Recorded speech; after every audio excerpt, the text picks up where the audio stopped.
Welcome, everybody. Today we're going to have an interview with Deputy Chief Sean Conjura.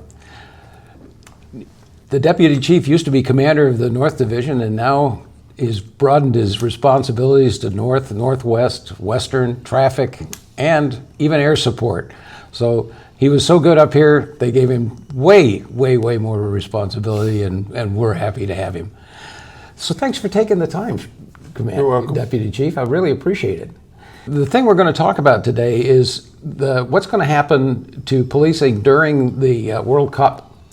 You know, up here from the far north, we're used to a certain level of service, and we're wondering how that service is going to change if it is during the World Cup with all the demands of all the crowds and stuff like that. The average person not involved in any FIFA activities won't even notice, most likely.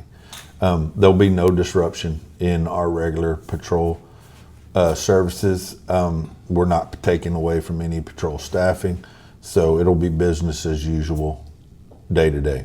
Day to day. Mm-hmm. So the responses to accidents or incidents nothing will be reduced in those capacities. The department has selected members from across the department from several different units to minimize the impact outside of patrol, and formed what we're using to address all FIFA related activities, which will be a 24-hour, 7-day-a-week coverage throughout the duration of FIFA.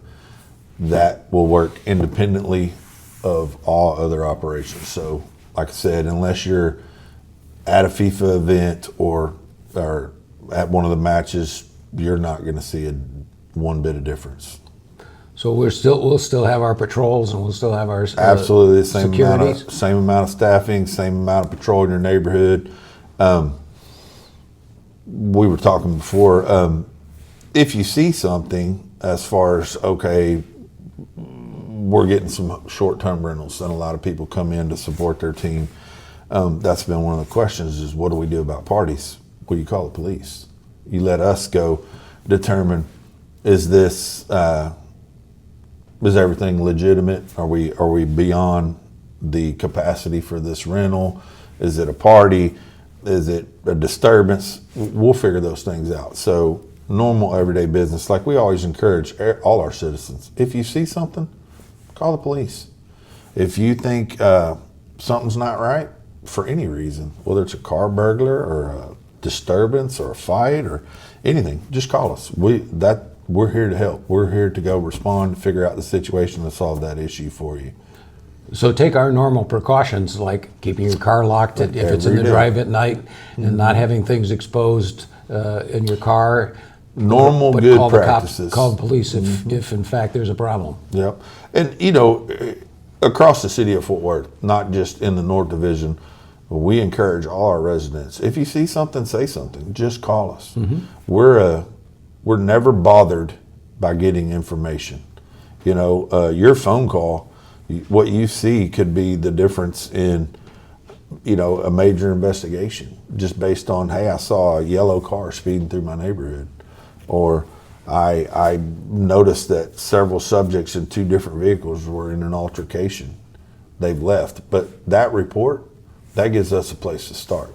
So, we're all working together in the village, and we're all members of that village. The police, we're doing our patrols, we're keeping us safe, but we all rely on each other's information to do the best we can. And the more citizen support we get, the more information we receive, the better job we can do. So it's like I say every day, if you see something, call us. So we're as important in reporting things as you guys are in resolving them. Well, absolutely. Your police department's always going to be a reflection of your community participation. The more participation we have from the community, the much better we're going to be at our jobs. We're going to know who the bad guys are, where the criminal activity is, what's going on. And like I said, the more participation, the better. What about things like entertainment areas and things like that? The Sundance Square has got all of these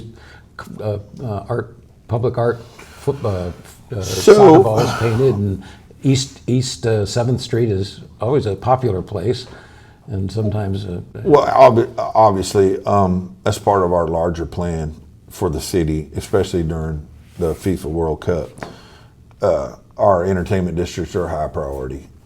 They'll be staffed as they normally are. There's certain businesses that hire off duty. Now, when we see a large-scale event, obviously we'll assign more personnel to work those events depending on the day, the time, the crowd, the expectation. But all that coverage is already planned. It's already in place. It won't draw away from your patrol resources. Those have already been organized. Staffing's already been put in place to address any needs there, and we feel confident in our plan to address what's coming. and keep people safe so that they can party safely and, Oh, and have a absolutely. good time. We do it every weekend.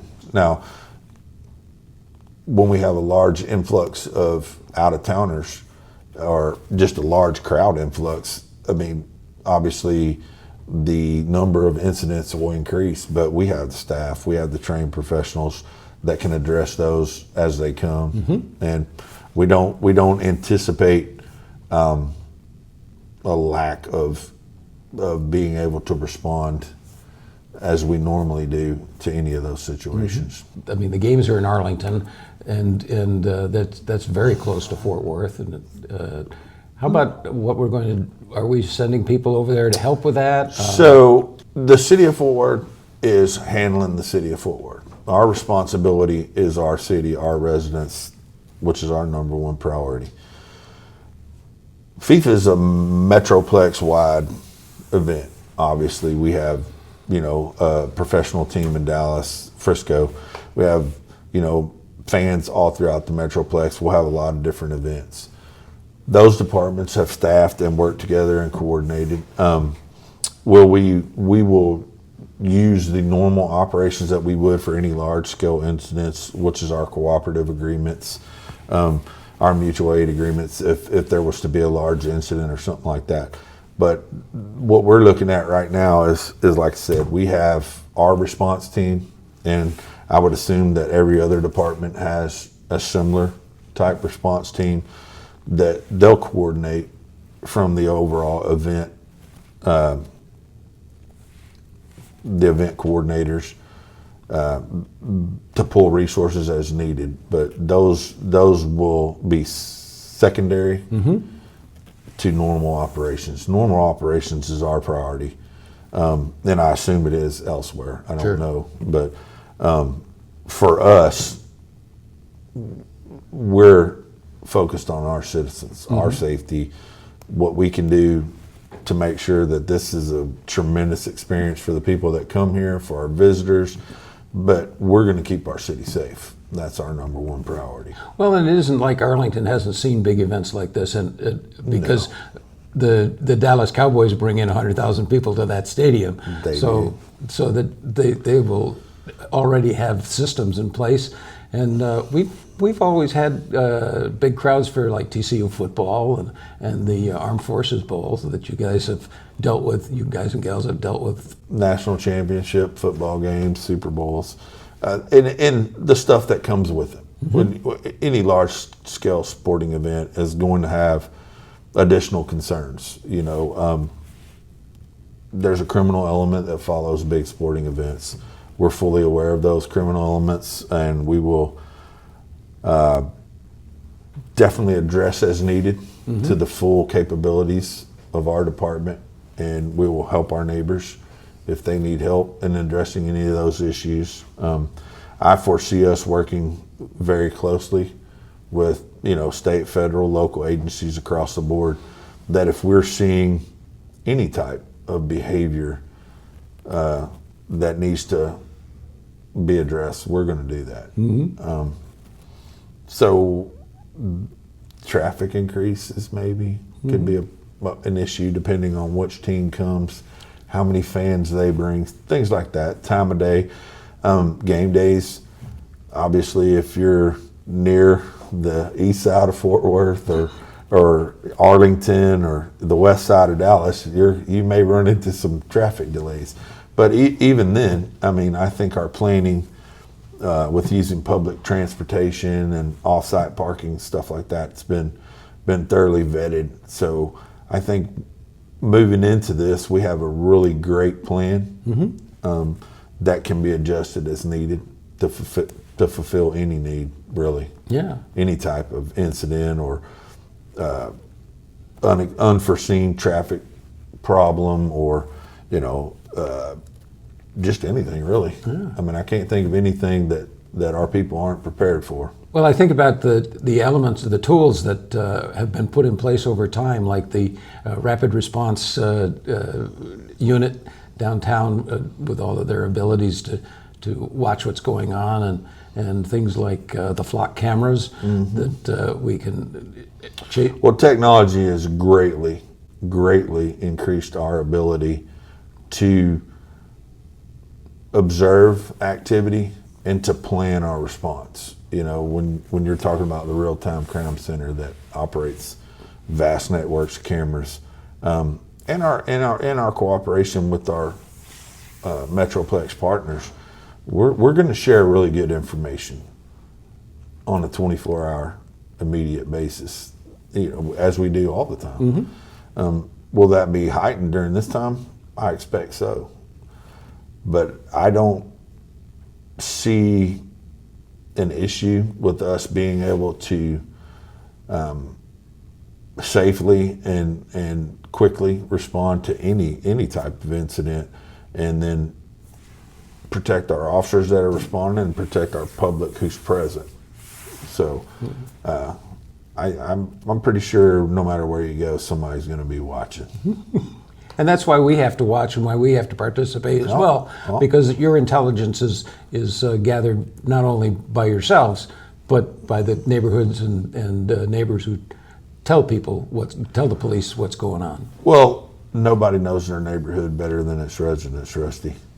And you can be a police officer on the same beat for 10 years, and you're going to get an intimate knowledge of that area, but you're not there. You don't live there every day, all day.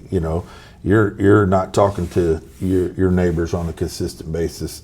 You're probably not in a lot of the neighborhood chats or the Facebook or however people want to communicate. It's that intimate neighborhood knowledge that comes from our citizens related to our police that really makes or breaks our efforts. If we don't have that participation, that knowledge of, hey, that car doesn't really belong here, or hey, I've seen a couple of things going on that really don't fit what's going on this block. And when that information is provided to us, we act upon it and we figure out, is this a good thing or a bad thing? And if it's a bad thing, we go down one road. If it's a good thing, hey, how you doing? And glad you're here. We move on. Well, thanks so much for taking your time to talk to us and let us know what's going on. And we hope that things go really smoothly during this whole period of time. Well, I mean, we have the greatest police department in the whole wide world, and as far as I'm concerned.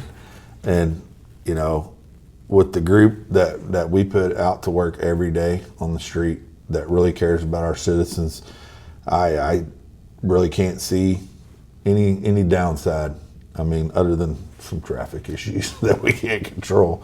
But no, I know everybody's going to work together. I know all our business partners, our city leaders, everyone, they're excited. We're excited.